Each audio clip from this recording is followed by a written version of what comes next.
It started with a whisper that turned into a storm. Atlanta woke up buzzing after K. Michelle went live, her eyes sharp, her tone controlled but dangerous. She claimed to have official paperwork that could change everything people thought they knew about Kirk and Rasheeda Frost's empire. Number song. No stage. This time she had documents, not lyrics. She leaned into the camera and said, "I told y'all they've been hiding something. And now, I got proof." Within minutes, social media caught fire. Screenshots, court stamps, and half-redacted names filled every gossip page. Fans couldn't tell if it was a publicity stunt or a full-blown legal scandal. What was clear, though, was the tension in K. Michelle's voice too precise to be random, too personal to be harmless. People replayed her live again and again, catching the details others missed. The date on the paper, the company name, the faint outline of Rasheeda's signature. By midday, Rasheeda's boutique page went silent. Kirk, usually quick to post motivational quotes, hadn't said a word. Insiders claimed he'd been on the phone non-stop with lawyers. Others said Rasheeda was furious, pacing through the Frost household, shouting, "She's trying to destroy what we built." One neighbor even told a blogger that a production van had been parked outside since morning. VH1 producers. Cameras ready, waiting for whatever fallout was coming. K. Michelle didn't stop there. She hinted that the documents exposed money that wasn't supposed to move, and a partnership deal that never made it onto paper. She promised to drop the full file if the Frosts kept pretending nothing happened. Her followers flooded the comments. "This gonna break love and hip-hop wide open," one wrote. "She got receipts," another said, and the story spread like wildfire. Everyone wanted to know, what business were Kirk and Rasheeda really running behind their clean-cut image? Why were their undisclosed accounts tied to Frost Enterprises? And how did K. Michelle, of all people, get her hands on the paperwork? As night fell, the tension reached a breaking point. Kirk was spotted leaving his office alone, face tight, phone glued to his ear. A producer claimed, he muttered, "She's not gonna ruin us again." But the damage was already spreading. The leak was everywhere.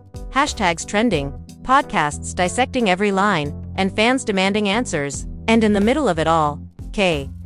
Michelle sat quiet, scrolling through her comments with a half-smile. She'd already said enough to set Atlanta on fire. The only question left was she telling the truth, or just playing the game better than anyone else? Atlanta's night sky felt heavier than usual, like it was holding its breath. The city had seen scandals before, but this one was different. It wasn't a cheating rumor or a reality TV argument, it was paperwork. Real names, real numbers, real signatures. K. Michelle had dropped something that looked too official to ignore.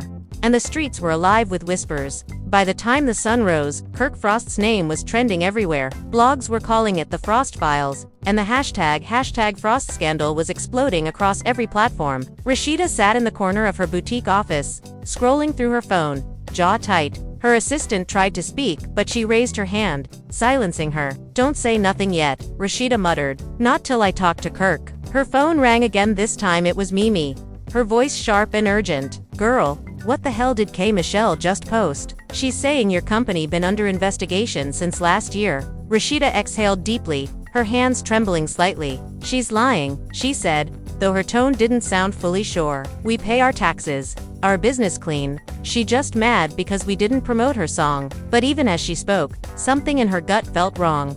K. Michelle wasn't careless. She knew how to weaponize information. Years in the industry had taught everyone that when she spoke, there was usually a reason, and now she was posting blurred images of what looked like Frost Enterprises bank records, with a caption that read, "Funny how love and hip-hop money always ends up where it shouldn't."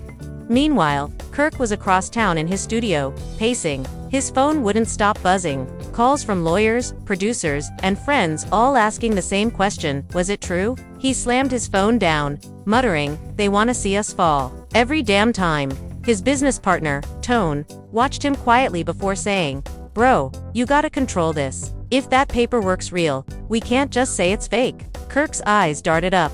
"It ain't real. She probably got some old files or edited screenshots. We just gotta wait it out." But Tone didn't look convinced. "Still, people believe what they see, not what's true. You know that." Kirk nodded slowly, rubbing his temples. "I'll handle it. Rasheeda just needs to chill." By afternoon, VH1 producers had already reached out, asking if they could film the reaction. They smelled ratings. The Frost storyline was their goldmine, and a scandal like this could carry an entire season. A producer texted Kirk directly, "Audience engagement is through the roof. If you and Rasheeda want to control the narrative, we can shoot today. Kirk stared at the message, then at the stack of unopened mail on his desk: bills, contracts, and one envelope stamped with a courthouse seal. He pushed it aside. Back at home, Rasheeda finally faced the cameras. Her voice was calm, but her eyes burned. "I don't know why she would do this," she said. "I thought we moved past the petty stuff, but now she's dragging my name, my husband's name, and our brand. This ain't funny. This could ruin everything we built." As she spoke, Kirk entered quietly behind her, phone in hand. "They filming already?" he asked under his breath. Rasheeda nodded without turning around. When the cameras cut, she spun on him. "So what is this, Kirk? Why is there even paperwork with our name on it? You told me you cleaned all that up years ago." Kirk hesitated. "It's nothing serious. Just some old tax stuff from a side company. She probably got it from somebody who used to work with us." Rasheeda crossed her arms. "Then why does it have my signature?" Kirk paused. "Because you're my partner. Everything got your name on it. That's how business works." She didn't answer. The silence between them was thick. Finally, she said softly, "If this turns out real, I swear." Kirk cut her off. "It's not, I promise." Hours later, another bomb dropped. K. Michelle posted an audio clip. Her voice played faintly under the sound of shuffling papers. "When you run money through shell accounts, the IRS calls it fraud. Now, imagine doing that with your wife's name on the paperwork." The clip ended with laughter. Fans lost their minds. Comments flooded in. "She got audio now. Rasheeda better call her lawyer. This about to be bigger than the Jock wedding mess." By midnight, the Frost brand was in freefall. Several sponsors pulled their posts, pending clarification of ongoing allegations. The next morning, Kirk called his lawyer, his voice hoarse from lack of sleep. "How bad is it?" he asked. The lawyer sighed. "Depends what she really has. If it's real documents, we got problems. If it's doctored, we can file a defamation suit. But once something's on the internet, you can't erase it." Kirk rubbed his face. "She's trying to break us." The lawyer replied coldly. "Then you better not give her reason to succeed." Meanwhile, K. Michelle went live again, her tone colder than before. "I warned them years ago," she said. "They played it clean for the cameras, but Atlanta knows what's up. You can't run a whole business on fake names and think no one's gonna talk." She smiled faintly. "And if they sue me, I got more where that came from." Rasheeda watched the live in silence. For once, she didn't cry or shout. She just stared, her face unreadable. When it ended, she whispered, "She's not gonna stop." Kirk looked up from his phone. "Then we make her," but just as he said it, his phone buzzed again. A message from an unknown number. "You might want to check your old partner's court filings." He already flipped. Kirk's blood ran cold. He didn't tell Rasheeda right away. Instead, he walked outside, staring at the city skyline, trying to breathe through the rising panic.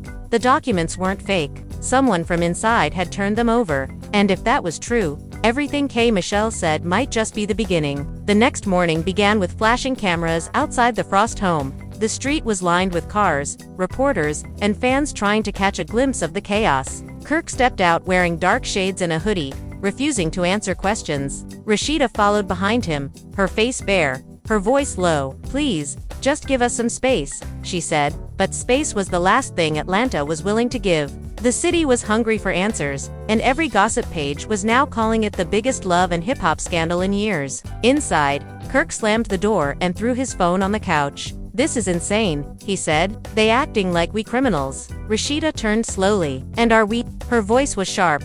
To calm, Kirk froze. "You really asking me that?" "I'm asking you what's true," she replied. "Because every hour, something new comes out. Now they saying your name was on an offshore account. They saying Frost Enterprises been moving money through Miami and Jamaica." "What is that?" Kirk sighed. "It's nothing. It was an old investment setup. Years ago. Not illegal." Rasheeda stared at him. "Then why didn't you tell me about it?" His silence said enough. The producers had been calling all morning, offering them a chance to clear the air in a live sit-down. It was risky, but it might help them control the narrative. Rasheeda agreed, though her voice cracked when she said it. "If we stay quiet, it looks like we hiding something." Kirk just nodded. "Fine, but we talk our way, not theirs." Meanwhile, K. Michelle was having the time of her life. She sat in her studio with her phone propped up, scrolling through the chaos she'd started. "They wanted smoke," she said to her friend Paris, smirking. "Now they choking on it." Paris laughed. "Girl, you really posted those papers though." "Half of it," K. Michelle said. "I'm saving the rest. Let them sweat first." She sipped her drink and leaned back. You know what's crazy? I wasn't even trying to start this. I was just tired of the fake energy. People always act clean on camera, but behind the scenes, it's nasty. The live interview aired that evening. Kirk and Rasheeda sat side by side, both trying to look composed. The host wasted no time. Atlanta wants to know, are the documents K? Michelle leaked real? Kirk leaned forward, speaking carefully. No, they're not real. Somebody doctored those files to make us look bad. We've been working hard for years, building our businesses the right way. People love to tear down what they didn't build. Rasheeda nodded, adding, it's sad. We've turned positivity and hustle into something ugly. I thought K. Michelle was past this, but I guess she needed some attention. The clip spread quickly, but not the way they hoped. Fans didn't buy it. Comments flooded in. They lying? Rasheeda looked nervous. That man guilty. Hashtags multiplied, and even some castmates started taking sides. Later that night, Scrappy went live, shaking his head. I don't know all the tea, but I know K. Michelle don't lie on nobody for free. If she said she got docs, she got docs. By midnight, a new twist hit the blogs. A former Frost Enterprises accountant broke her silence, claiming she had been asked to adjust figures in tax reports. Back in 2021, she posted an email screenshot that appeared to come from Kirk's old assistant. It read, "Run the second ledger clean, keep the Miami numbers off the main sheet." Fans went wild. Rasheeda saw it first. She was sitting on the edge of the bed, scrolling with shaking hands. "Kirk," she whispered, "what is this?" He walked over, eyes scanning the screen. "That's not real. Anyone can fake an email, but her name's in the system," she said. "She worked for us. This ain't random." Kirk took a deep breath. "Rasheeda, listen to me. There's stuff people don't understand about business. Everything we did was to protect what we built. Nothing criminal." She looked at him, tears threatening. "You say that like I'm supposed to trust you." The next day, TMZ picked up the story. Exclusive. New employee testimony links Frost Enterprises to hidden accounts. The video included a blurred interview with a woman's voice saying, "They thought they were smarter than the law. They used shell names, fake vendors, all of it." VH1 producers were thrilled. They called it ratings gold. They even reached out to K.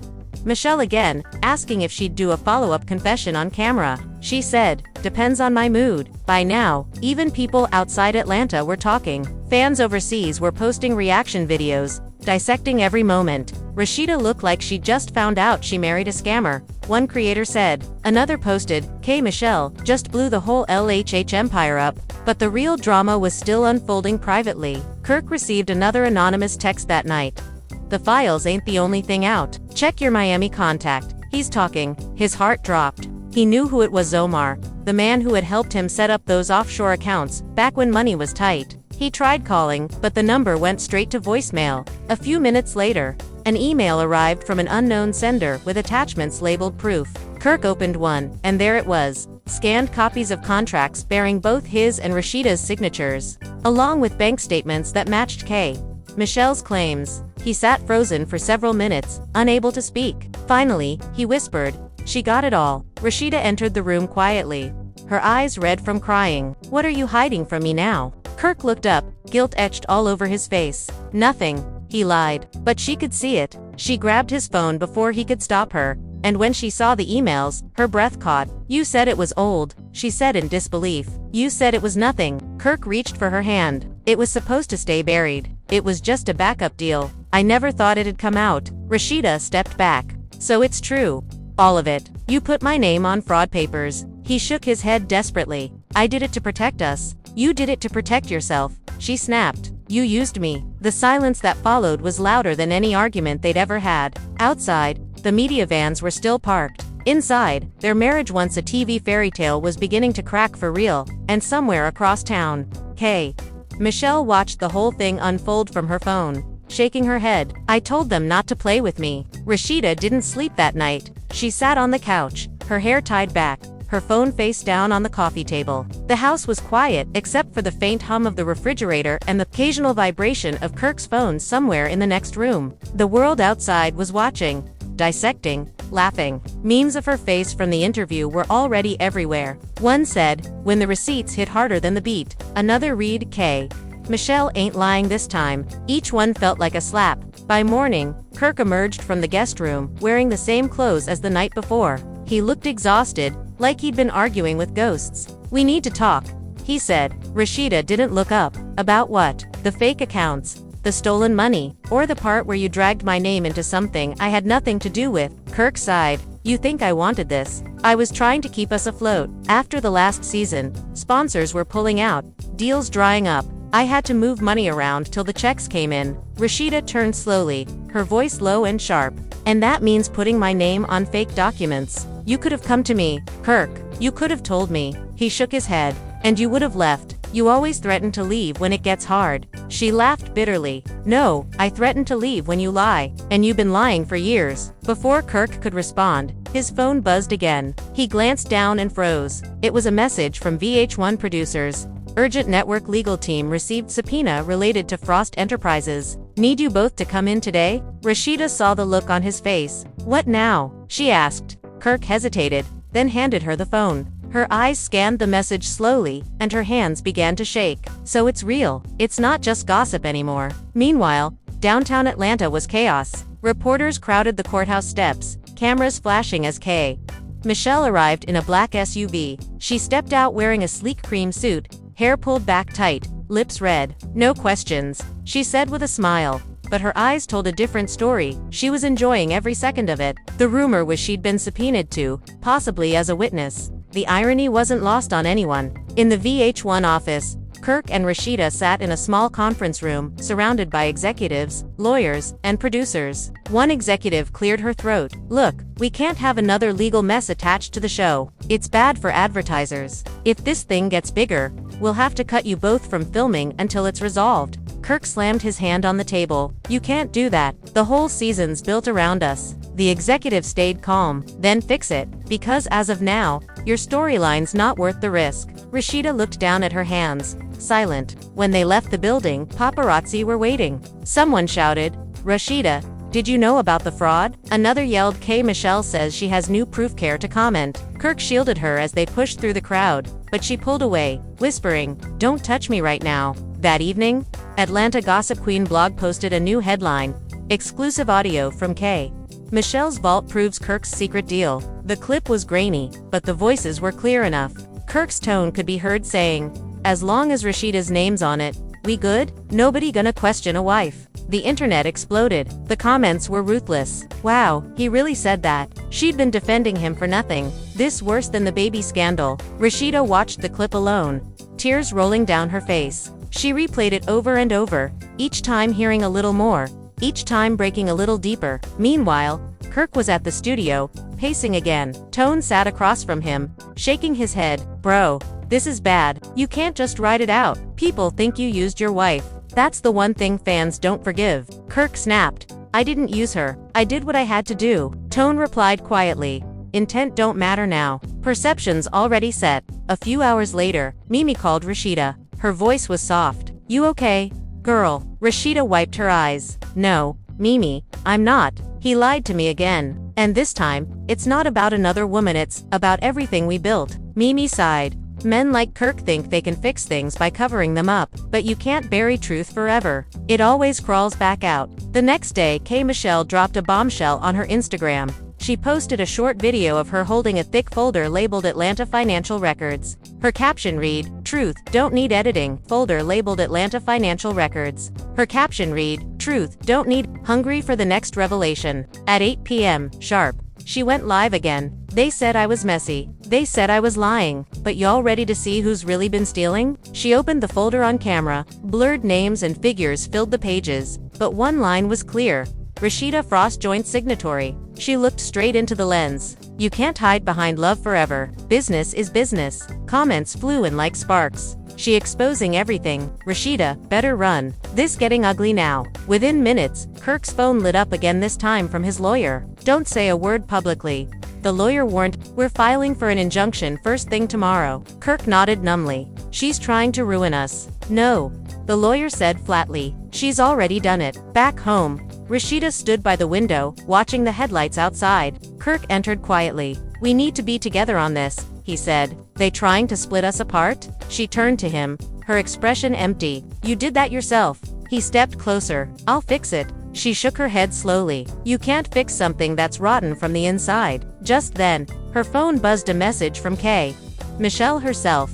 It was a screenshot of a headline scheduled for release. Exclusive, Frost Enterprises under federal audit. Beneath it, a single line of text from K.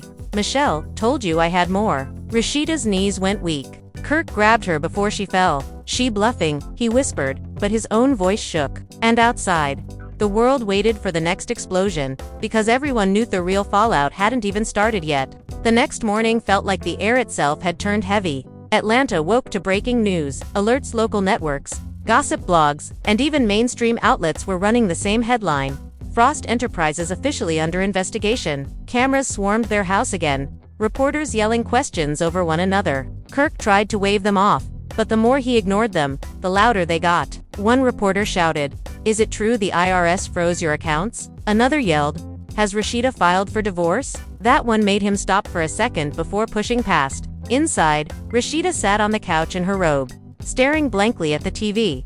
Her boutique's social media had turned off comments overnight. Customers were demanding refunds, partners were pausing collaborations, even her beauty line distributors were re-evaluating agreements pending clarity. She barely blinked when Kirk entered. "They froze our main account," he said quietly. She didn't look at him. "Maybe they should. Maybe then you'll finally understand what you've done." He sat beside her, trying to keep his voice calm. "Listen, I know you hate me right now, but we gotta be smart. We need to stand together till this blows over." Rasheeda turned to him slowly, her eyes wet but steady. "You keep saying that. Blow over. This isn't wind, Kirk. This is consequence." She stood and walked toward the hallway. "And I'm done carrying it for you." Before he could respond, her phone buzzed. It was a text from Yin. "Sis, I'm praying for you. If you need to talk, I'm here. Don't let them break you." Rasheeda's lips tightened. She texted back, "Thanks, but I'm done talking. It's time to move different." Across town, K. Michelle sat in a recording booth,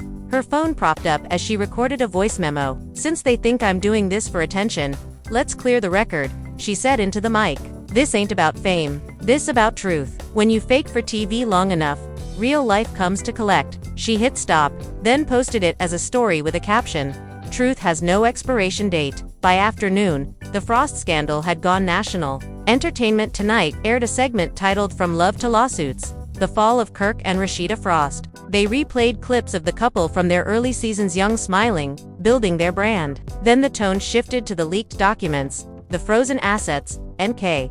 Michelle's involvement. A legal analyst appeared on screen, saying, "If these allegations hold, it's not just a TV scandal, it's potential fraud." In the Frost home, Rasheeda turned off the TV. "You see that?" she said. "You dragged us from Love and Hip Hop to CNN." Kirk rubbed his face. "I'll fix it." "Stop saying that," she snapped. "Every time you say that, things get worse." He stood up, frustrated. "What you want me to do, huh? You want me to let them destroy us?" She shot back. "You already did." The next few days blurred together, meetings with lawyers, calls from the network, producers begging for interviews. Every move they made was being filmed, documented, analyzed. Fans began noticing inconsistencies. One day Kirk claimed the documents were fake. The next, he said they were misinterpreted. One fan tweeted, "How you misinterpret a bank account with your name on it?" By the end of the week, Rasheeda stopped wearing her ring on camera. That small detail set the internet ablaze. Blogs posted zoomed-in screenshots of her bare hand with captions like, "Rasheeda's silence speaks louder than Kirk's lies." Then came the biggest twist yet. One of Kirk's old associates, Omar, the same man from Miami, gave an exclusive interview to a gossip podcast. His voice was calm, but his words were nuclear. "Yeah, Kirk moved money through me. He said it was for promotions, but we both knew what it was. Rasheeda's name was on half those forms. She might not have signed them herself, but he used her authorization code. Everything looked clean." The podcast went viral overnight. Millions listened, dissecting every word. #OmarInterview trended for 2 days straight. When Kirk heard it, he threw his phone across the room. "He lying," he shouted. "He trying to save himself." Rasheeda didn't even flinch. "Then why does he have copies of the contracts?" Kirk froze. "Wait, what?" She handed him her phone. Omar had posted screenshots, emails, transfers, signatures. The evidence was damning. Kirk sat down slowly, burying his face in his hands. "I didn't know he kept all that," Rasheeda whispered. "You didn't know a lot of things." The next day, K. Michelle went live again. This time she wasn't gloating. She looked straight at the camera, her tone measured. "I didn't do this to destroy them. I did this because too many people get away with mess while acting innocent on TV. Atlanta, tired of fake power couples. I'm just showing receipts. The internet split in two halves, praising her for exposing the truth, half accusing her of going too far. Still, the views kept climbing. Her live hit 2.3 million in under 12 hours. Behind closed doors, VH1 producers were in chaos. One executive whispered to another, "We might have to pull the Frost storyline entirely." Another replied, "Or double down. Controversy means numbers." They decided to film one final confrontation, Rasheeda, Kirk, and K.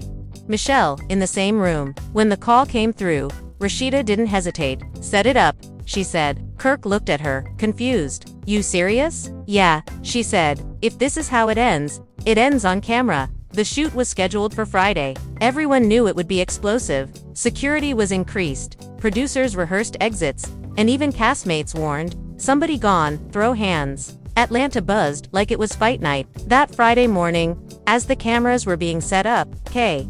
Michelle arrived first. She wore all white, a statement outfit that screamed confidence. Kirk and Rasheeda arrived 20 minutes later. They didn't speak in the car, not once. When they entered the studio, the air turned electric. The producer whispered, "Rolling in 5, 4, 3. K. Michelle smiled thinly. "So," she said, "we doing this for the world to see." Rasheeda's voice was cold. "We doing this so you can stop hiding behind lives." And for a second, the whole room went still before everything exploded. The cameras caught it from every angle. The room was silent except for the soft buzz of equipment, and the steady breath of three people who'd spent years pretending they could coexist.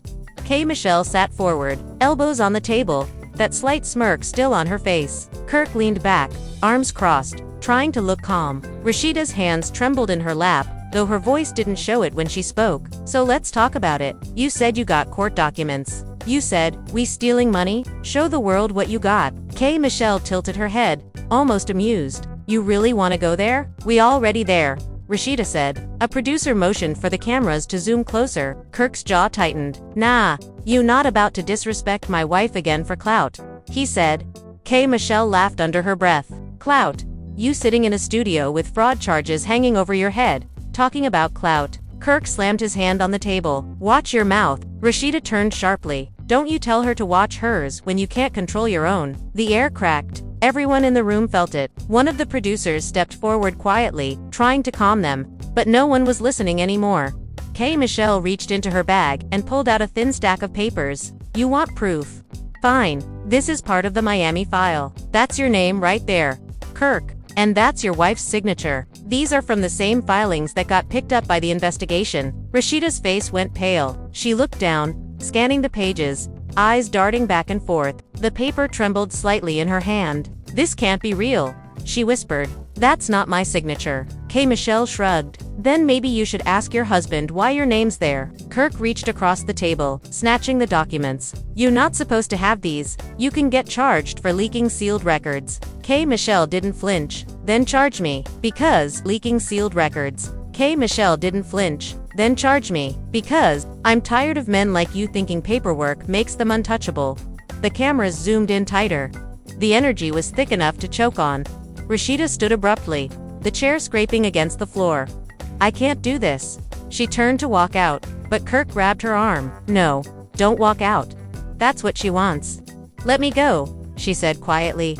"You embarrassed me enough." For a moment, it looked like she might actually leave. Then she turned back, eyes blazing. "You know what's crazy? All these years, I defended you. Through the cheating, the rumors, the side babies, everything. And you still found a way to humiliate me again." Kirk's voice broke. "I was trying to keep us together." "No," she said. "You were trying to keep control." K. Michelle leaned back, watching them like she was at a play she'd already seen before. "See? That's the problem," she said quietly. "Y'all built an empire on lies, and you thought the truth would never knock on your door." The producer cut in nervously. "We're still rolling," but no one cared. Rasheeda turned toward K. "Michelle, you got what you wanted. People hate us, sponsors pulling out, fans calling me stupid. Are you proud?" K. Michelle's tone softened for the first time. "Nah, I'm not proud. I'm tired. Tired of pretending y'all perfect while everybody else gets dragged. At least now it's fair." The words hung heavy. For a moment, even Kirk looked at her differently, like he'd finally realized she wasn't bluffing. And this wasn't just another storyline. Then a producer whispered something into his earpiece, and his face drained. He looked at Rasheeda, then back at the crew. "What did you just say?" The producer hesitated. "They just confirmed it. The feds pulled the financials this morning. Frost Enterprises accounts are officially seized." The room froze. Cameras caught every twitch, every flicker of panic in Kirk's eyes. Rasheeda stepped back like she'd been hit. "So that's it," she said. "We done." Kirk tried to speak, but no words came. Outside the studio, fans had already gathered. News outlets were running updates in real time. Frost Enterprises seized pending fraud investigation. Twitter was chaos, half defending Rasheeda, half mocking Kirk.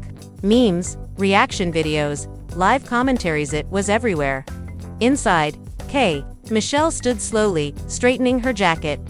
"I told y'all, truth don't hide forever." She turned to leave, but paused at the door.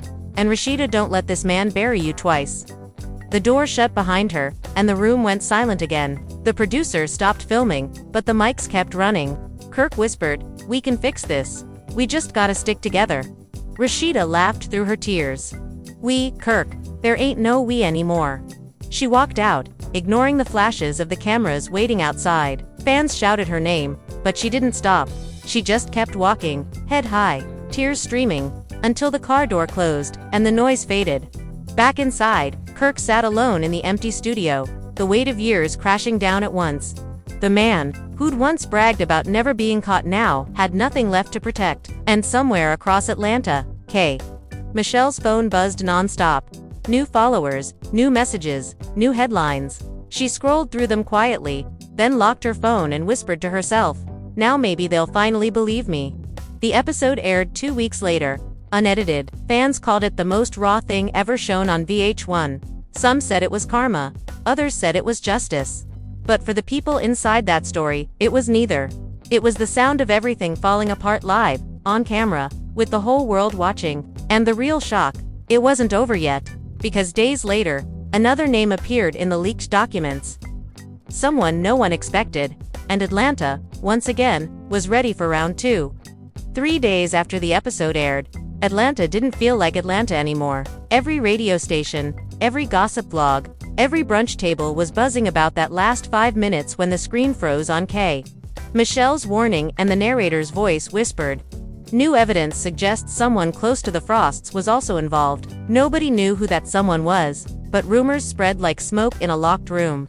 Fans made lists, connected dots, pulled up old photos, and slowed down clips to spot faces in the background. Rasheeda stayed quiet. She hadn't posted, hadn't filmed, hadn't even left her house. The blinds stayed closed, and her phone stayed off except for calls from her lawyer. Kirk, meanwhile, was doing interviews, trying to control the damage. Every time he spoke, though, it only made things worse. "They lying on my name," he said on one podcast. "This is all entertainment. We not criminals." The host nodded politely, but fans clipped the part where his voice cracked mid-sentence. "He sound guilty," they commented. Then one morning, TMZ dropped a headline that broke everything. "Open again. Exclusive. Frost Enterprises documents tie former VH1 producer to financial cover-ups." Beneath the headline were 3 words that made jaws drop. Source: Michelle. She'd leaked more. And this time, the name on the paperwork wasn't a random insider. It was Malik Jordan, one of the longest-running producers on Love and Hip Hop, Atlanta, the same man who'd filmed Kirk and Rasheeda's early seasons. The same man rumored to have protected them from bad edits in exchange for back-end profits. Within hours, Malik went live from his condo, furious.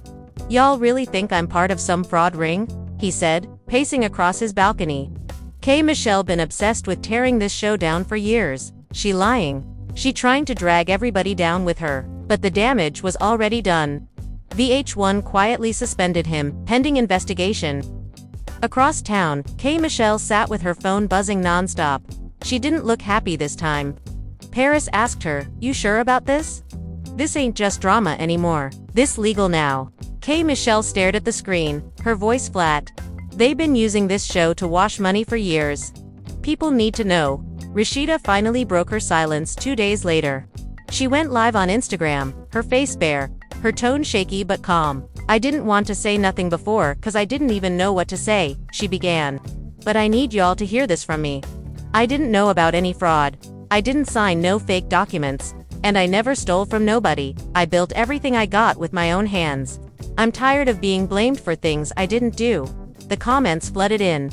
We believe you, Queen. Stay strong, sis. But under those were harsher ones. Girl, you signed it. You knew. Accountability starts at home. Then, midstream, something unexpected happened. A new account joined the Lavat MALIKJVH1. Verified. A few seconds later, his comment popped up. You not innocent either? Rasheeda froze, her eyes widening. Excuse me, she said. More comments flew in. Oh my god, he here. Malik calling her out. This about to get crazy. You wanna clear your name? He wrote again.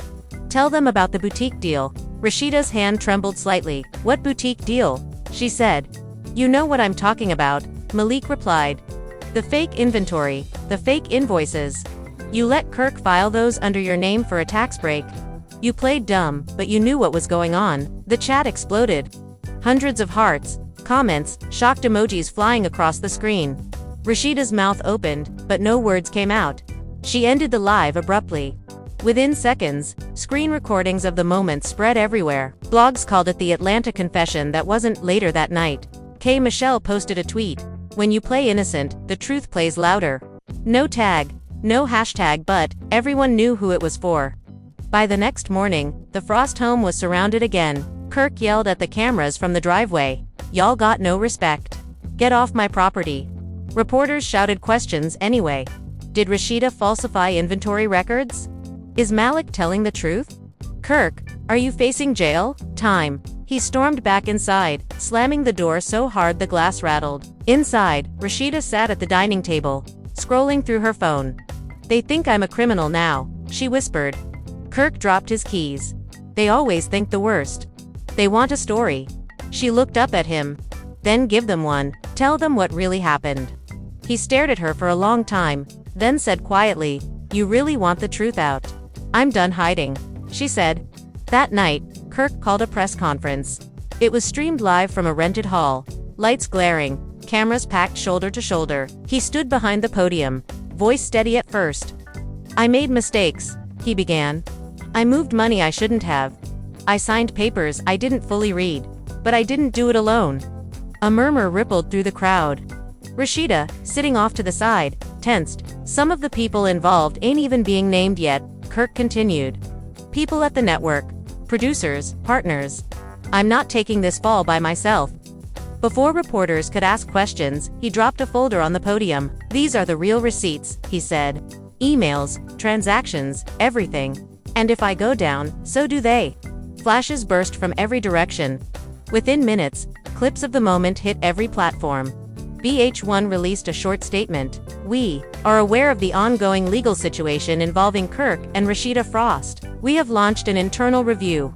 But insiders whispered that the show was already suspended indefinitely. That night, K. Michelle posted a final video, sitting in a dimly lit room. See, when I said there was more, people thought I was being messy. Now everybody running scared. She paused, her voice dropping to almost a whisper. But let me make something clear, this was never just about Kirk. It was about how this whole city Money moves behind cameras, behind smiles, behind fake storylines. Atlanta ain't what it looks like on TV. The video ended there, but her words echoed everywhere. Podcasts dissected it, news anchors debated it, fans flooded her page. Meanwhile, in the Frost house, everything was quiet again. The boutique was closed, the accounts frozen, the cameras gone. Kirk sat alone at the kitchen counter, staring at his phone. Rasheeda stood in the doorway. What now? She asked softly. He didn't look up.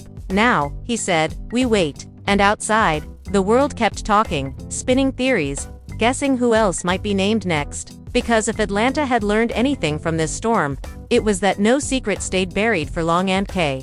Michelle wasn't finished yet. 2 weeks later, Atlanta looked different. The energy that used to hum through the city music parties, the showbiz rush had dimmed under the weight of constant headlines. What began as gossip had turned into a full-blown federal investigation, and the Frosts were right at the center of it. The morning news played footage of Kirk and Rasheeda walking into the courthouse, hand in hand, dressed in black. No smiles. Reporters swarmed them, microphones flashing like lightning. Mr. Frost, Are you facing prison time? Mrs. Frost, did you cooperate with investigators? Kirk kept his eyes forward, but Rasheeda stopped just long enough to say, "Truth always comes out." Her voice didn't shake. Inside the courtroom, the atmosphere was thick. Their lawyers sat ready with folders stacked like towers, while fans filled the public seats, some whispering, some filming. The prosecution opened with calm precision. "We have evidence that funds from Frost Enterprises were funneled through shell accounts, registered to false vendors. We also have bank statements and email trails linking those accounts to Mr. and Mrs. Frost."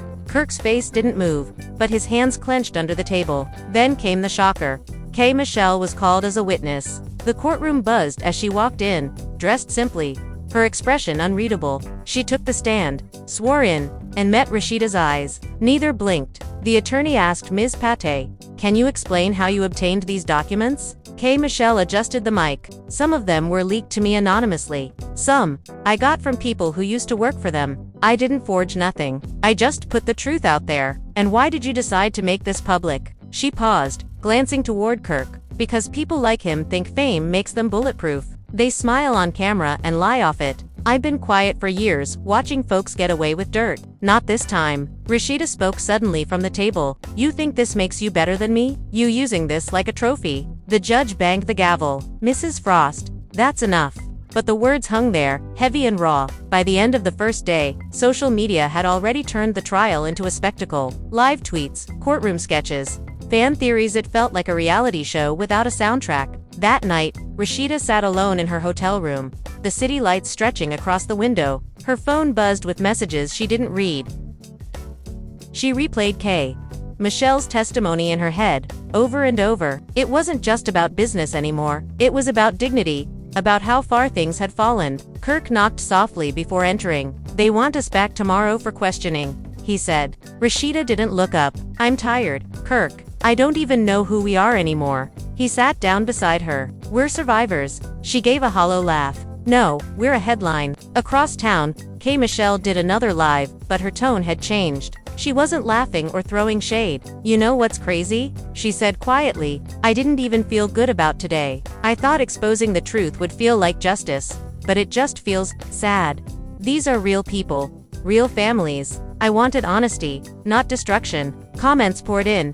"You did what needed to be done. Stay strong, sis." But she didn't smile. "Sometimes," she said, "you win the fight and still lose your peace." She ended the live without another word. The second day in court brought a twist nobody saw coming. Malik Jordan, the producer who'd been suspended, took the stand. His lawyer handed over an email chain that shifted the blame yet again. "These transfers weren't authorized by Mr.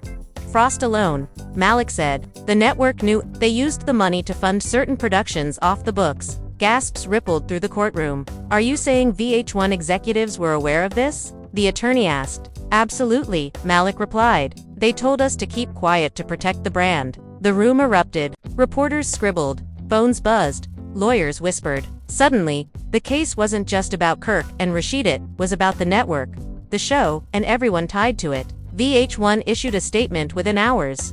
"We categorically deny all allegations. The network has always maintained transparent financial practices." But the damage was done. Sponsors pulled out, reruns were halted, and cast members began deleting old photos with Kirk and Rasheeda. That night, Rasheeda finally spoke to her lawyer privately. "If I cooperate, if I testify, what happens?" The lawyer hesitated. "You could protect yourself, maybe even walk away clean." She nodded slowly. "And Kirk?" He'd FaceTime. Rasheeda sat in silence for a long time before whispering, "Then maybe it's time." The next morning, the courtroom was packed again. When her turn came, Rasheeda stood, her voice steady. "I didn't know every detail of what Kirk was doing, but I should have. I signed papers without reading.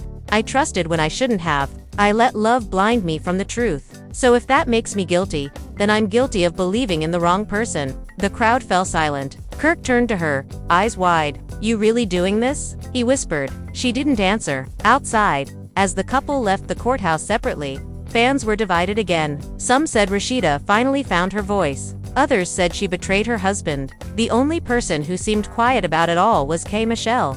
Late that night, she posted one last message. "Truth hurts, but silence kills." No caption, no video, just white text on black. And while Atlanta slept, the headlines shifted again. Kirk Frost indicted on multiple counts of fraud. Rasheeda Frost cleared pending cooperation. The city that once filmed love and drama for entertainment was now living it for real. And the woman who started the storm, K.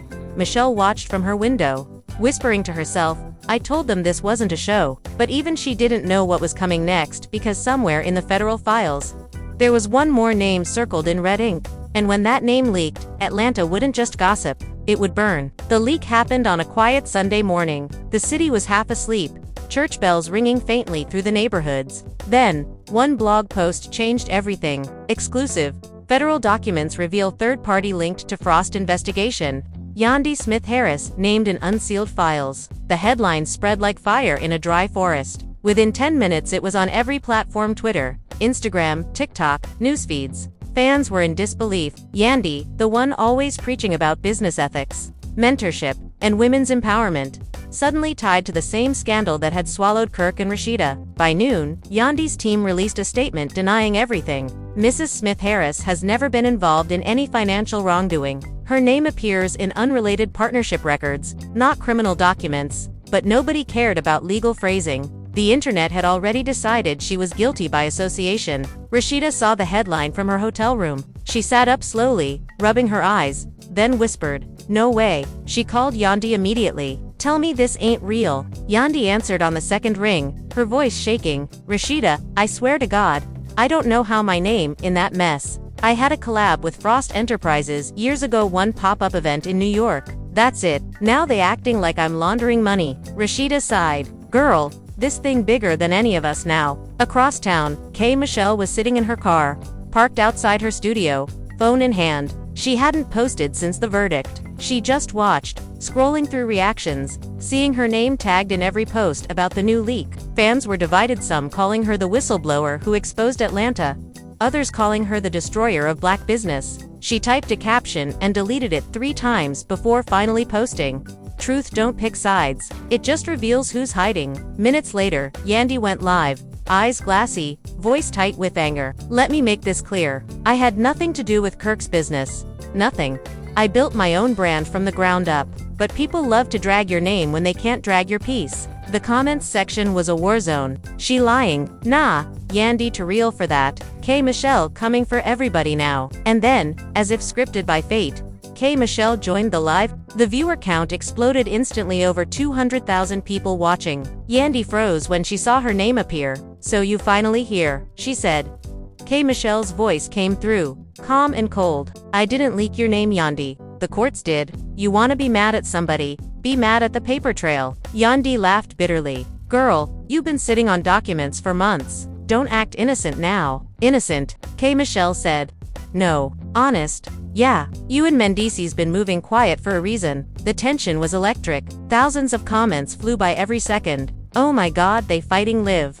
Atlanta and New York beef now, this bigger than love and hip-hop. Don't bring my husband into this. Bigger than love and hip-hop. Don't bring my husband into this." Yandy snapped. "He ain't got nothing to do with y'all's mess." K. Michelle replied slowly.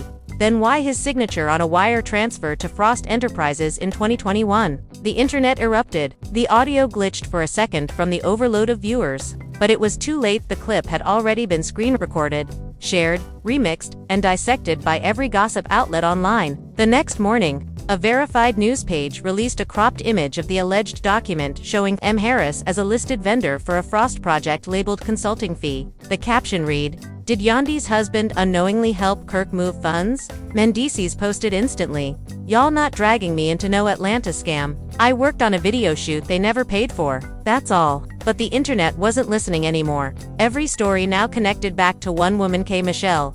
By evening, she was trending again, accused of being the source, the snitch, the queen of chaos. Her DMs were full of threats, her comments flooded with hate. She sat in her studio, head down, scrolling through the noise. "I ain't snitching," she whispered to herself. "I'm surviving." Meanwhile, Rasheeda met with her lawyer in silence. The man across the table slid over a fresh stack of papers. "They've expanded the investigation," he said. "Now they're pulling every old Frost partnership from 2018 forward. That includes any pop-ups, events, or cross-promotions." Yandy's wasn't the only one. Rasheeda's voice was barely audible. "So who else?" The lawyer hesitated. "Carly Red." Rasheeda's head shot up. "Carly, Her name's on a marketing contract filed under Frost Enterprises event branch. It's small, but it's there. Rasheeda leaned back, eyes wide. Lord, this thing turning into a graveyard. By midnight, every entertainment blog had new headlines. Carly Red named next in Frost scandal chain. VH1 under fire as entire Love and Hip Hop cast linked to financial probe. K. Michelle responds, I told y'all the receipts had layers. Producers scrambled, trying to figure out how to spin the chaos. One executive whispered, this isn't a reality show anymore, it's evidence. The following day, Carly Red posted a shaky video, crying, I don't know why they put my name in that paper. I never touched no money. Never saw no contract. This whole thing making me sick. Her voice broke. I've been in this industry too long to let lies ruin me. Fans flooded her comments with hearts and prayers, but some weren't convinced. Carly always in mess, one wrote. If her name there's a reason. The case had grown beyond TV drama, had become a cultural storm. Think pieces appeared overnight, calling it the fall of Atlanta reality royalty. Journalists debated whether fame had blurred the line between entertainment and corruption. And through it all, K. Michelle stayed quiet. Late that night, she sat alone in her studio again, writing in a notebook, her reflection staring back from the dark window. They all wanted the truth, she whispered, till it showed up. She closed the book and exhaled, her eyes heavy. Across town, Rasheeda packed a small bag and stared at Kirk's empty side of the bed. The final hearing was in 2 days. She didn't know if he'd show up or if she even wanted him to. Outside, thunder rolled over Atlanta, and for the first time in years, no one was filming, no one was posting, just silence before another storm. Because somewhere deep in the sealed files, there was one more name, someone who wasn't supposed to be touched. Someone too powerful for TV. And when that name came out, even K. Michelle wouldn't be ready. By the time Monday came, Atlanta had turned into a live wire. Everywhere from hair salons to courthouse steps, people whispered about the sealed name that everyone knew existed but no one dared say out loud. The blogs called it the ghost name, the one redacted line in the final set of federal filings that had been blurred in every leaked document. Even producers were on edge, sending each other messages that began with "don't text this, but," and ended with speculation that could ruin careers. K. Michelle hadn't posted in 3 days. And for her, that silence was louder than any live she'd ever done. Rasheeda was living out of a hotel now. She kept the curtains drawn and her phone off most of the time, only checking it when her lawyer texted. Kirk was nowhere near her. He'd been staying in Miami, allegedly working with his legal team, though gossip blogs claimed he was negotiating a plea deal. Each day brought another headline that chipped away at whatever dignity was left of their empire. The boutiques were closed, the endorsements gone, and the house they'd shown off for years sat empty with a foreclosure notice taped to the gate. Meanwhile, Yandi was fighting her own war. She and Mendices flew to New York for a sit-down with their lawyers, trying to control the fallout before it spread further. But controlling it was impossible. Every time they denied involvement, another blog twisted the story tighter. Another anonymous source confirmed something new. Yandi went live again, tears glinting under her lashes. She said she was done protecting people. She said the truth was uglier than anyone thought. And then, before signing off, she whispered something that made fans lose their minds. They're not after Kirk anymore. They're after VH1. That single line turned the internet inside out. Podcasts speculated that federal investigators had expanded their reach to include network executives and production accounts. TMZ released a follow-up article the next day, claiming the probe now covered unauthorized business reimbursements disguised as storyline budgets. Suddenly, what started as gossip about Kirk and Rasheeda's finances had become a full-blown investigation into reality TV corruption. VH1 issued a tight corporate statement insisting the network had nothing to hide. But insiders told a different story. Several producers resigned quietly. Filming on all Love and Hip Hop franchises was temporarily paused. Cast members started deleting old photos together, unfollowing each other in waves. Atlanta's entertainment scene, once built on noise, was collapsing into an eerie silence. That night, K. Michelle got a call from an unknown number. She almost ignored it, but something made her answer. A male voice spoke softly. "They know who leaked the documents." She froze. "Who is this?" The man chuckled. "Let's just say someone upstairs not happy about your little crusade. That redacted name you keep asking about. It's a network executive. One you met before." The line went dead. She sat there for a long time, the words replaying over and over. She'd wanted justice, but she could feel it now. The line between truth and danger had blurred. Later that night, she posted a single message.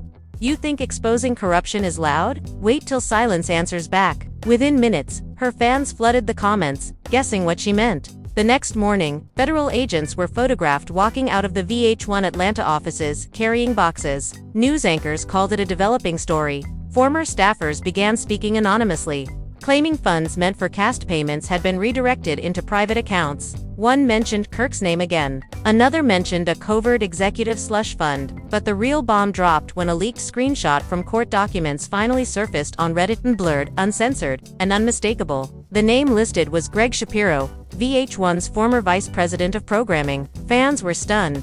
Greg had been a legend in the network world, the man who'd built Love and Hip Hop from the ground up. He was known for tight budgets, tighter secrets, and for protecting his stars, especially Kirk and Rasheeda. Within hours, major news outlets picked it up.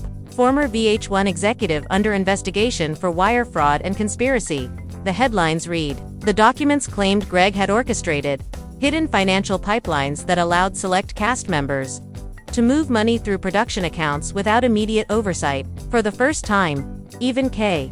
Michelle didn't say a word. She just posted a blank black screen with the caption, "I told y'all it was bigger than me." In the middle of all this, Rasheeda finally met Kirk again. It was late evening, in the dim conference room of their lawyer's office. Neither spoke for almost a full minute. Kirk looked thinner, his beard grayer, his confidence gone. "They want me to testify against him," he said quietly. Rasheeda folded her arms. "Greg," he nodded, said, "if I cooperate, I might avoid federal time. But if I don't, I'm looking at years." Rasheeda looked at him for a long time, her voice steady when she finally spoke. "You did all this to keep your pride, and now you want to sell someone else out to save yourself." Kirk looked down. "I ain't proud of it." She stood, pushing her chair back. "You shouldn't be." She walked toward the door, stopping only once. "You remember when we were just two kids trying to make music? Before the cameras, before the money. I miss those people. They were honest." The door closed behind her, leaving Kirk staring at nothing. Outside, the storm that had shaken Atlanta for months finally felt like it was settling, but not because it was over.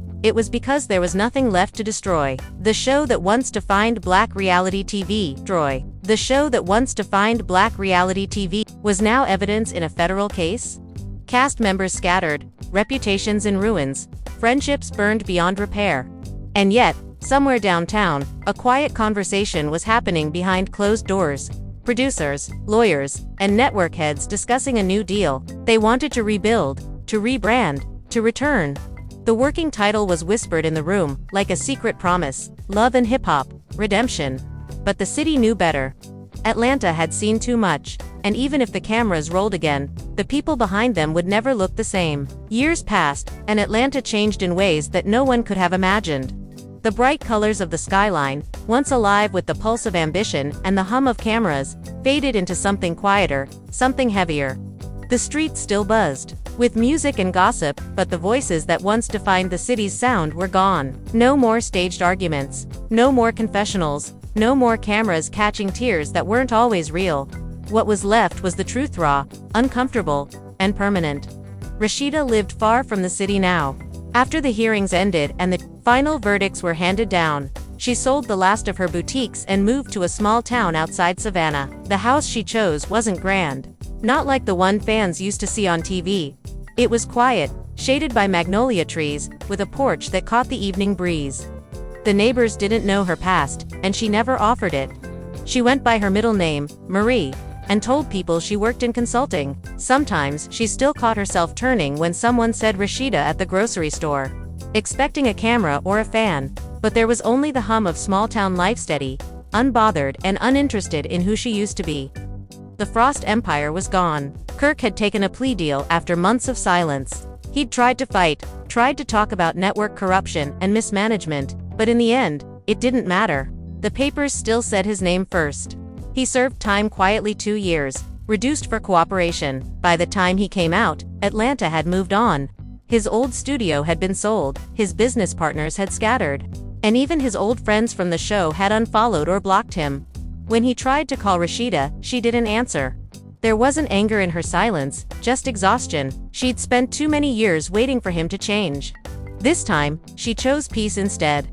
After the scandal, VH1 folded the Atlanta franchise completely. Ratings dropped, sponsors pulled out, and public interest shifted. The brand that had once built empires now symbolized everything broken about fame. The final episode ever aired in silence, no music, no montage.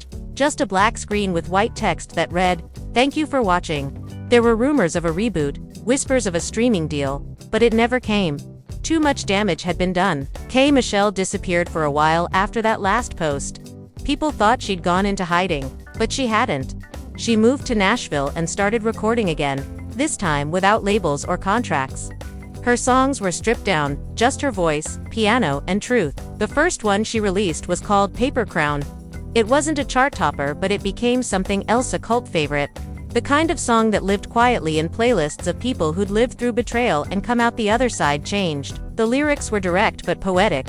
"We built our castles out of lies, and when they fell, we called it growth." It was her best work in years. Yandhi and Mendices rebuilt, too, but not together. Their names had been cleared eventually, but the public trust never returned. They separated quietly, without drama or headlines. She started a nonprofit for women rebuilding their lives after public humiliation. And she spoke softly now, with the calm of someone who'd learned that truth wasn't loud. When asked about the scandal years later, she said only, "We all lost something in that storm. For some of us, it was money. For others, it was illusion." Back in Atlanta, new stars had come and gone. A new generation of influencers, rappers, and reality hopefuls filled the space that love and hip-hop had left behind. But something about their energy felt different. There was caution now. Contracts were longer, lawyers more present, cameras less trusted. Even the audiences had changed. People no longer believed in perfect couples or fairy tale love stories. They wanted realness, even if it hurt to look at. On quiet nights, Rasheeda still thought about the beginning before the lawyers and headlines. When it was just her and Kirk, two kids with microphones and big dreams. She remembered long drives back from shows, the sound of their laughter bouncing off cheap car speakers, the smell of old fast food and ambition. Those memories were softer than the ones that came later, untouched by money or fame. Sometimes she'd pull out an old notebook and find the lyrics she'd written when she was still trying to be an artist instead of a brand. She'd hum them, under her breath, then close the book before the sadness could grow too deep. Every year, she made a small donation to a local art school under the name R. Frost. She never told anyone. The school used it to buy instruments for kids who couldn't afford them. The letters of thanks that came each December made her smile in a way that fame never had. In those moments, she felt like she'd finally done something pure. Kirk lived alone now, in a modest apartment near Midtown. He did small consulting jobs for independent labels, helping them with marketing and promotions. Sometimes, young artists recognized him, called him OG, and asked for advice. He gave it freely, never mentioning the scandal. When one of them asked if he missed TV, he laughed softly and said, "Nah, I like it better when nobody watching." He visited his mother sometimes, took her groceries, and tried to make peace with a world that no longer cared about his name. He and Rasheeda never reconciled. They met once, years later, at a charity gala in Atlanta. She was there representing a foundation. He was attending with a mutual friend.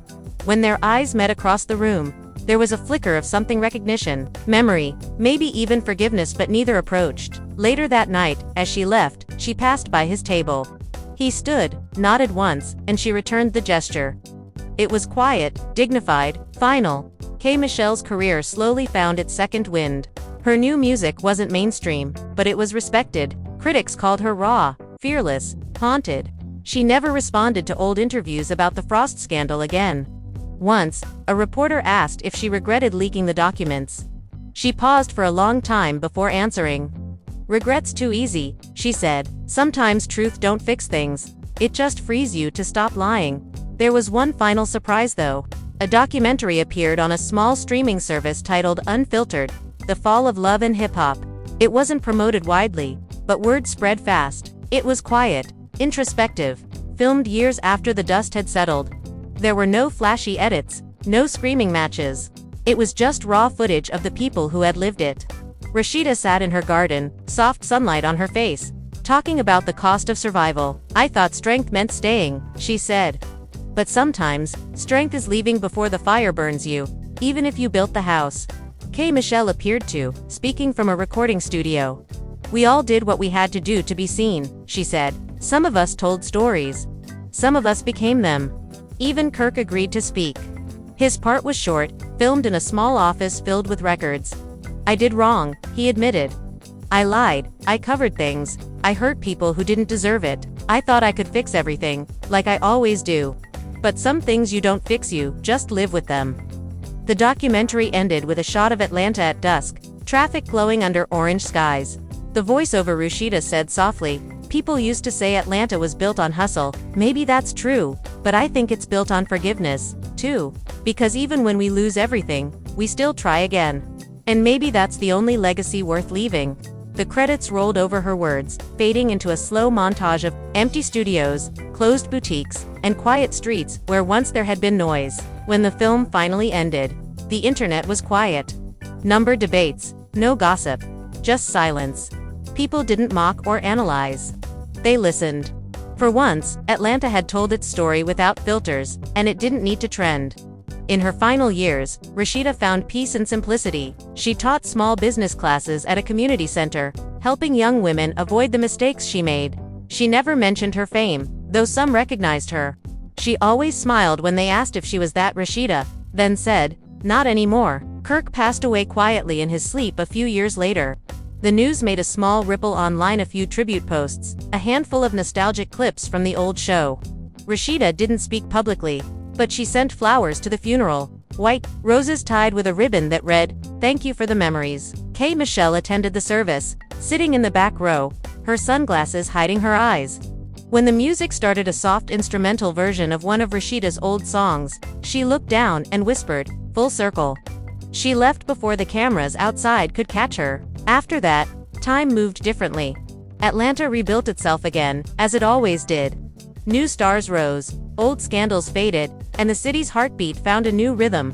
The Frost scandal became a legend, a cautionary tale told by those who remembered when love and fame burned too close together. Years later, when a young producer was asked what inspired him to create his new docuseries about the rise and fall of reality TV, he said, "It wasn't about fame. It was about truth." Atlanta showed us that even when the lights go out, the people left behind still matter. In the last scene of that series, an older Rasheeda was shown sitting on her porch, the sun low behind her, humming softly to herself. The camera stayed on her face, calm, reflective, untouched by time. Her voiceover said, "We thought the cameras were our legacy. Turns out, it was the lessons." The screen faded to black, and somewhere deep in the quiet of Georgia night, the echoes of that old world still lingered, not as noise, but as memory. The city had changed, but its story, with all its chaos and beauty, would never really die. It lived in the music, in the streets, in the hearts of the people who watched it all unfold and learned that truth, no matter how heavy, is the only thing that lasts. Years later, Atlanta felt gentler. The air still held the pulse of ambition, but the noise had settled into rhythm instead of roar. The city had learned, somehow, to breathe again. Glass towers had risen over the old production lots, where once the love and hip-hop crews parked their vans. Nobody filmed there anymore, just an empty grid of cracked asphalt, with vines growing through the lines of fading paint. One afternoon, a small documentary crew from an independent channel arrived at those same lots. Their cameras panned across the ruins, catching glimpses of discarded signs and rusted gates. The director, a young woman named Ayanna, turned to her assistant and said quietly, "This is where it started, right?" The man nodded. "This is where Atlanta learned what fame costs." The film they were shooting wasn't about scandal. It was about recovery, about how the city built itself back from what fame had taken away. Ayanna wanted to find the people who'd lived through it, the ones who'd once been names, faces, and her first call was to Rasheeda Frost. Rasheeda was 62 now. Her hair, streaked silver at the edges, framed a face that still carried grace and warmth. She answered the call herself.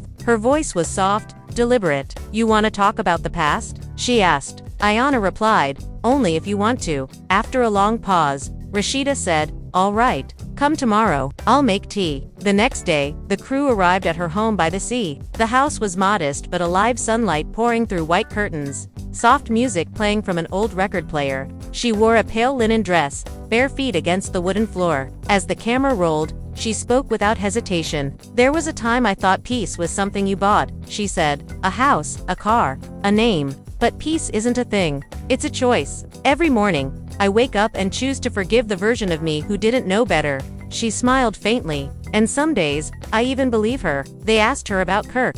She looked toward the window. watching waves break against the shore. He was my beginning, she said softly. And sometimes, beginnings don't come with endings. They just fade into lessons. The crew stayed the afternoon, filming her tending to her small garden, laughing with neighbors who called her Miss Marie. When they wrapped up, Ayanna thanked her. "You've helped a lot of people by speaking," she said. Rasheeda shook her head. "Nah, I just told the truth. It's lighter to carry than lies." The footage became the heart of Ayanna's film, Atlanta After the Lights. When it premiered at a small arts festival, it won quiet praise. No scandals, no viral clips, just respect. People cried at Rasheeda's segment, at the way she spoke about surviving without bitterness. After the screening, Michelle appeared unannounced. She'd aged with defiance, her voice still rich, her presence still magnetic. She walked up to Ayanna and said, "That woman on screen, she finally looks free." Ayanna smiled. Michelle hadn't been in the public eye for years. After Paper Crown, she'd focused on songwriting and mentoring younger artists. She performed in small venues now, where phones were banned and applause came from presence, not likes. She wrote songs about love, not the kind that trends, but the kind that heals. One of them, No Cameras Tonight, had become something of a quiet anthem among older fans who'd grown up watching her. When asked later about the Frost scandal, she answered calmly, "I don't carry that chapter with anger anymore. We were all trying to survive a machine that didn't love us back, but I'm proud that we all walked away alive." She and Rasheeda hadn't spoken in over a decade, but fate, in its quiet symmetry, had other plans. A few months after the documentary's release, they both attended a memorial event in Atlanta honoring pioneers of Black entertainment. The organizers, without realizing the weight of their decision, seated them at the same table. When Rasheeda arrived, the room fell silent. When Michelle followed, there was an audible breath across the crowd. For a long moment, they just looked at each other. Then Michelle smiled faintly. "You still don't age," she said. Rasheeda laughed softly. "Neither do you. Maybe peace is better than Botox." The table erupted in gentle laughter, and the tension dissolved like old dust. As the night went on, they talked about music, about motherhood, about the absurdity of being remembered for pain instead of growth. There was no apology, no grand reconciliation, just two women acknowledging the storm they'd survived. Before leaving, Michelle touched her arm lightly. "I'm glad we made it," she said. Rasheeda nodded. "Me too." After that night, they didn't become friends, not in the way people expect, but they shared letters, handwritten ones, exchanged through a private P.O. box. The letters spoke of gratitude, aging, faith, and how strange it felt to be remembered by a city that had once wanted them gone. Meanwhile, the industry that had nearly destroyed them began to change. Streaming platforms demanded authenticity, independent creators flourished, and the old power structures that had controlled Black storytelling crumbled. Atlanta rose again, not as a stage, but as a sanctuary. Young artists came there to make music, not headlines. Years later, when Ayanna's documentary was added to the National Film Registry, she called Rasheeda to tell her, "You're part of history now," she said. Rasheeda chuckled. "Child, I've been part of history since the internet learned how to gossip. This one just feel better." That winter, Rasheeda fell ill. Nothing dramatic, just time catching up to her. She refused hospitals, choosing to stay in her home by the sea. One morning, she sat on her porch wrapped in a shawl, a cup of tea in her hands, watching gulls drift over the horizon. Her neighbor found her hours later, still smiling, the cup empty beside her. Peaceful, the doctor said, like she'd just decided to rest and kept her promise. News of her passing spread quietly. There were no viral posts, celebrity tributes, just a few heartfelt words from those who truly knew her. Michelle wrote, "She found the peace we all chased. Rest easy, sister." Yandi posted a single white heart. The city dimmed its lights that night in her honor. Michelle sang at her memorial. The song was new, unfinished, something she'd written days before she heard the news. It was called After the Noise. The lyrics were simple, about forgiveness, about letting the past grow wild and bloom into something softer. Her voice cracked once, and for the first time in years, the tears weren't from anger, they were from love. When the service ended, people lingered, not wanting to leave. Outside, a mural had been painted, Rasheeda in her prime, looking out toward the skyline, the words "Truth outlives fame" written beside her. In the years that followed, Atlanta remembered her not as a scandal, but as a survivor. A scholarship was created in her name for young women in entertainment who wanted to build honest businesses. The recipients spoke often of her strength, her grace, her ability to walk through fire without losing her kindness. Michelle lived long enough to see all of it. In her 70s, She gave one final interview. Her hair was white now, her voice softer but still melodic. When asked what she thought of her old rival, she smiled. "Rasheeda taught me something I didn't understand back then," she said. "You don't win by proving people wrong. You win by outlasting what tried to break you." That interview became her last public appearance. Months later, she retired fully, leaving behind notebooks of unfinished lyrics and journals filled with thoughts about forgiveness. One of her final entries read, "We fought, we cried, we told the truth. The world watched us burn, but they also watched us rise. Maybe that's all legacy is, rising, again and again, until peace feels natural." Today, Atlanta stands quieter, but wiser. Young artists walk past that mural every day, taking photos, some not even knowing the full story. They just know she mattered. And sometimes, late at night, when the city hums low and the streets glow from summer rain, it feels like the ghosts of that old world are still there watching, humming, proud. Somewhere, the sound of soft laughter echoes through the wind. Maybe it's memory, maybe it's legacy. Either way, Atlanta keeps moving, carrying their stories like light in its veins. And in that quiet, where fame ends and truth begins, Rasheeda, Kirk, and Kay, Michelle live on, not as drama, not as rumor, but as reminders that even after the noise fades, the soul of a story never really dies. Night fell easily over Atlanta now. The city's glow no longer shouted. Fell easily over Atlanta now. The city's glow no longer. It breathed. There were new skylines, new names, new voices telling their own stories. Yet beneath the neon shimmer, you could still feel the heartbeat of the ones who came before. The mural of Rasheeda Frost had become a quiet landmark. Locals passed it every day without ceremony. Some waved, some touched the wall gently for luck. Some didn't notice at all, but it stood there, year after year, unmoved by weather or time. It had faded a little, sun-bleached and worn, but the smile painted on her face remained calm. Beneath it, the words "truth outlives fame" were almost ghost-like now. Half vanished, half remembered, like a whisper meant for those who still listened. One evening, a group of students gathered near it with cameras and notebooks. They were filming a short project on Atlanta's creative legacy. A young girl with braids pointed to the mural and said, "She used to be on that old reality show, right? My mom said she changed everything." The others nodded. One boy added, "She messed up, but then she fixed herself." That's real. None of them had seen the original episodes. They only knew the legend, how a woman fell, rebuilt herself, and left a mark that time didn't erase. Far from the mural, in a small house outside Savannah, a man in his late 30s sat in front of a microphone. He was a podcaster, one of many voices in the digital world, but his tone carried warmth and care. The episode that night was titled "The Women Who Rebuilt Atlanta." He told stories about the pioneers Rasheeda, Kay, Michelle, Yandi, speaking about them not as tabloid names, but as architects of modern culture. Before Atlanta was a business, he said softly, it was a family. Sometimes a messy one, sometimes broken, but always a family. They fought on camera so we could see ourselves off it. They showed us that healing ain't glamorous, but it's possible. His co-host played an old clip from Kay, Michelle's final song, "After the Noise." The piano was grainy, the recording imperfect, but the words filled the room like prayer. "When the lights forget your name, let the truth remember you." The host leaned back, eyes wet, and said, maybe that's all they wanted to be remembered. Right miles away, in a small archive library near Georgia State University, a graduate student cataloged old footage from Love and Hip Hop, Atlanta. She was digitizing decades-old tapes, restoring them for a cultural preservation project. One tape had a sticky note labeled "Unreleased, Frost Family, 2016.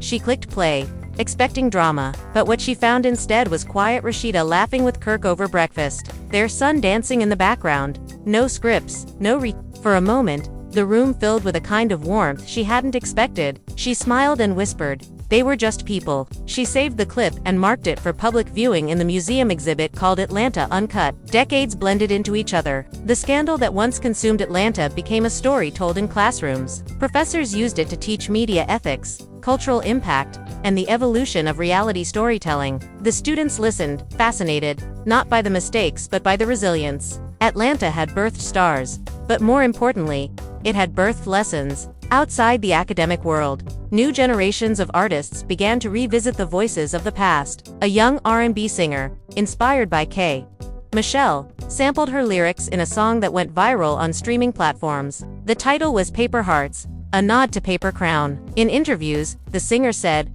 she sang truth before truth was profitable. The song brought Kay, Michelle's name back into the public sphere. A small fan movement began to petition for her to receive a Lifetime Achievement Award. When it finally happened, posthumously, the ceremony was simple: no glitter, no spectacle.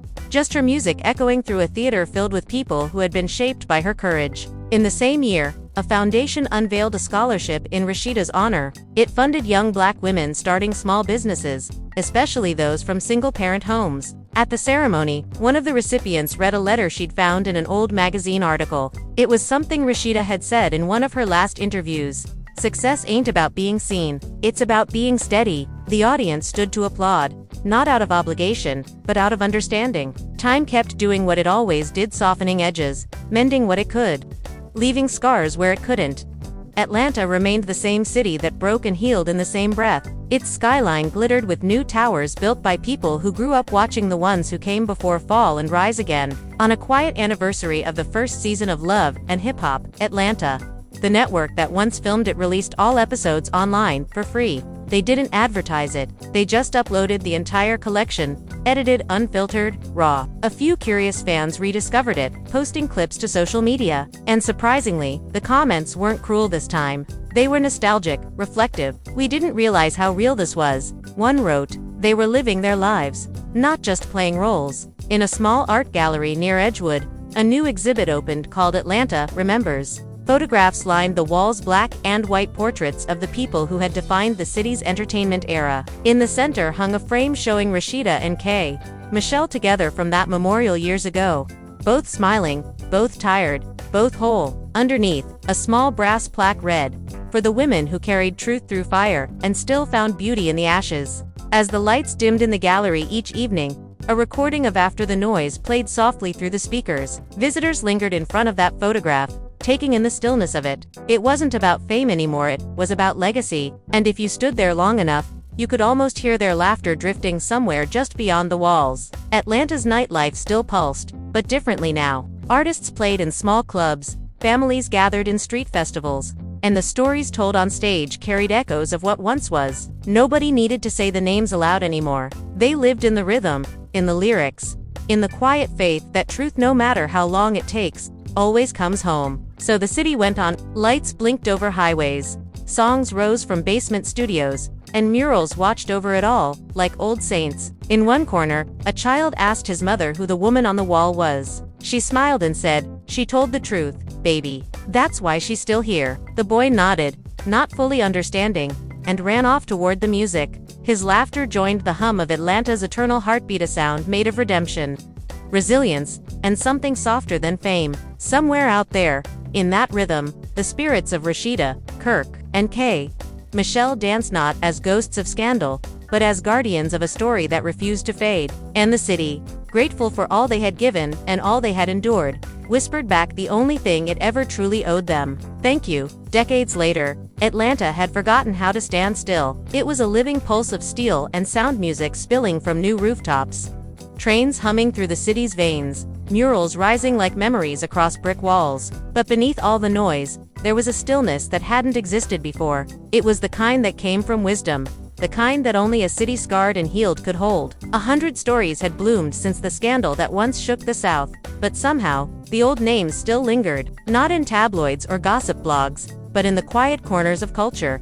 A lyric quoted, a line from a documentary, a face in a college textbook about the evolution of Black entertainment. The Frost era had become legend, the way myths do, not about corruption anymore, but about consequence, survival, and transformation. The Atlanta Remembers exhibit that had once drawn small crowds was now a permanent museum. Students came from all over the country to walk through its halls. There were displays about early hip-hop, reality TV, Southern entrepreneurship, and, tucked near the back, a section titled Truth and Television, The Frost Chronicles. In the center was Rasheeda's original boutique sign, cracked but restored, and next to it, a looped video of her speaking in that old documentary. Her voice filled the room in a hush that even schoolchildren respected. We built a world out of cameras, but real life don't cut when it hurts. The trick is learning how to live once the director says stop. Outside the museum, a new generation of Atlanta artists had gathered for an open mic night. The rooftop overlooked the skyline that once carried the dreams of Kirk, Rasheeda, and K. Michelle. The event wasn't flashy, just local talent, neon lights, and laughter spilling into the warm night air. A young singer took the stage. She was barely 20, her hair braided with silver threads that shimmered under the lights. Before performing, she spoke into the mic. "My mama used to say we owe everything to the ones who told their truth on TV when it wasn't safe. This song's for them." The crowd quieted. The melody that followed was gentle but strong, her voice carrying a warmth that made people stop mid-conversation. Her lyrics simple, unguarded, sounded like something Rasheeda would have written in another lifetime. A woman standing near the back of the crowd wiped her eyes. She was older now, her posture curved slightly, her hands folded over her heart. She whispered to the friend beside her, "They still singing about us." Her friend smiled. "They always will." That woman was Yandi, silver-haired and peaceful, living out her days between community work and family. She'd promised herself never to return to the spotlight. Yet here she was, witnessing the city's rebirth through new voices.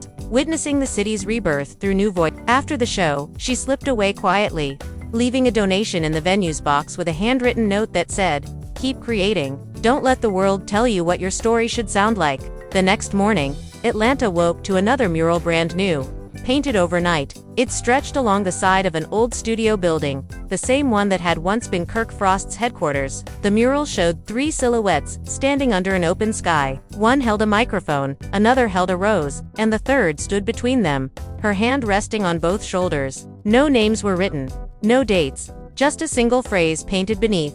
"They walked so we could speak freely." People stopped to take photos. Some recognized the meaning immediately, others just felt it. It became a ritual for artists passing through Atlanta to stop by the mural, touch the wall, and leave small offerings: flowers, pens, lyric sheets, broken jewelry. The city had turned its ghosts into guardians. In a quiet corner of the museum archives, boxers labeled Rasheeda Frost, personal letters remained sealed. Her family had donated them under one condition: they would be opened 50 years after her death. When the day finally came, a team of archivists gathered to read them aloud. Inside were handwritten notes, diary pages, and letters to people she'd never sent: Korik, Kay, Michelle, fans, even herself. In one letter addressed simply to whoever's listening, she'd written, "When I was younger, I thought legacy was a thing you built, but it's not. It's what stays alive in people who never met you. It's in how they treat each other, how they survive their own storms. If anyone ever remembers my name, I hope it's for how I kept walking." The words were framed and displayed near the exit of the exhibit. Visitors stopped to read them before leaving. Some cried, some smiled. All walked out quieter than they came in. Outside, Atlanta was alive again: kids skating down sidewalks, street vendors laughing, music floating from car windows. But it wasn't the same city anymore. It had matured, softened, learned how to forgive itself. One evening, as the sun dipped low behind the skyline, a light rain began to fall. People hurried under awnings, but one young artist stood in the middle of the street, letting the rain soak her. She looked up at the mural of the three silhouettes and whispered, "Thank you." And maybe, if anyone had been close enough to hear the wind move through the alleys that night, they might have caught something soft beneath the hum of the city, like three voices laughing quietly, proud that their story had outlived its pain. Atlanta kept growing, forever rebuilding, forever remembering, and through every note sung, every truth told, every new dream born from the ashes of the old world, one lesson echoed above the rest.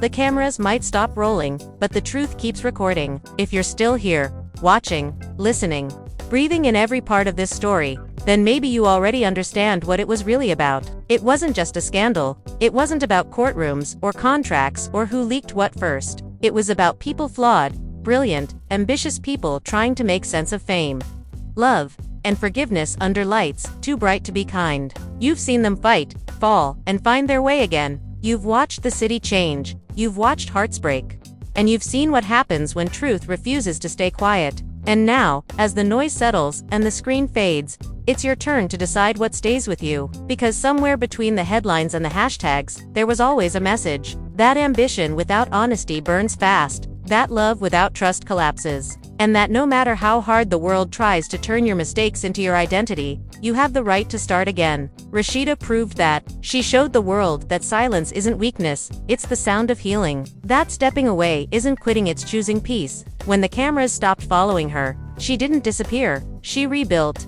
quietly, patiently, like someone planting a garden where a fire once stood. Kirk showed what happens when pride meets reality. His downfall wasn't glamorous, but it was human. He faced what he'd done. He learned that strength isn't the armor you wear to hide guilt. It's the courage to tell the truth when no one believes you deserve to. And Michelle. She was the storm that cleared the air. She carried the truth like a torch, even when it burned her hands. She taught us that honesty is messy, that not every fight ends in applause, and that sometimes being right doesn't mean you win. So as you close this chapter, think about what their stories gave you. Maybe it's a reminder that fame fades faster than character. Maybe it's knowing that redemption isn't a headline, it's a lifetime. Maybe it's realizing that your own story doesn't have to be perfect to be powerful. And now, before you click away, ask yourself, what's your truth? What would you fight to defend? Even if nobody clapped for you, what version of yourself deserves forgiveness? Because if there's one thing Atlanta taught us through all this, it's that no one is beyond redemption. Not the stars, not the sinners, not the city. We live in a world that loves the fall more than the rise. People will cheer when you stumble and yawn when you heal, but healing matters anyway. Because healing is the quiet revolution no one can take from you. And that's why you're here, to see that even after the cameras go dark, the story doesn't end. It just shifts. It becomes something smaller, softer, more real. Something that lives in conversations, in songs, in lessons passed down. Something that reminds you to keep walking. So if this story touched you, if you felt something for Rasheeda's strength, for Kirk's regret, for Michelle's fire, then don't let it stop here. Take that energy with you. Keep watching for the truths hiding in plain sight. Support the voices that dare to be honest. Lift up the ones who fall. And when your own world gets loud, remember what came from the quiet after Atlanta's storm: peace, growth, legacy. Now it's your turn to speak. Drop your thoughts, your feelings, your truth below. Tell us what moment stayed with you. Tell us which part of their journey made you think about your own. Did you forgive Kirk? Did you understand Rasheeda? Did Michelle's fire make you question what honesty costs? And if you've ever been betrayed, or silenced, or doubted, this space is yours too. Write it down. Claim it. You never know who's reading, who might find strength in your story the way you found it here. If you believe in truth, in second chances, in women who rebuild their own names, then like this video, share it, and make sure you subscribe. Not for gossip, not for noise, but for the stories that remind us why we keep trying. Hit that subscribe button if you want more real stories. The kind that don't just entertain but make you feel something long after the screen fades to black. Stories about survival, about truth, about the messy, beautiful way people keep rising no matter how many times they fall. And remember, fame comes and goes, but legacy is what's left when nobody's watching. That's what Rasheeda left behind. That's what Kirk never stopped chasing. That's what Michelle understood when she sang, "Truth don't pick sides." So wherever you are right now, whether you're watching this from a busy city, a quiet room, or somewhere in between, know this: your story matters too. You don't need a camera to prove it. You just need the courage to live it out loud. Because maybe that's the real message of everything that happened in Atlanta. Not that people fall, but that they rise. Not that the world watches, but that the soul learns. And maybe, just maybe, the next time someone says you can't come back from what you've done, you'll remember how they did. And you'll look right back at them and say, "Watch me." Thank you for being part of this journey. Thank you for staying through the noise, through the heartbreak, through the truth. And as always, don't just watch the story, be the story. Like, comment, subscribe, and never forget, peace is louder than fame. And never forget, peace is louder than fame.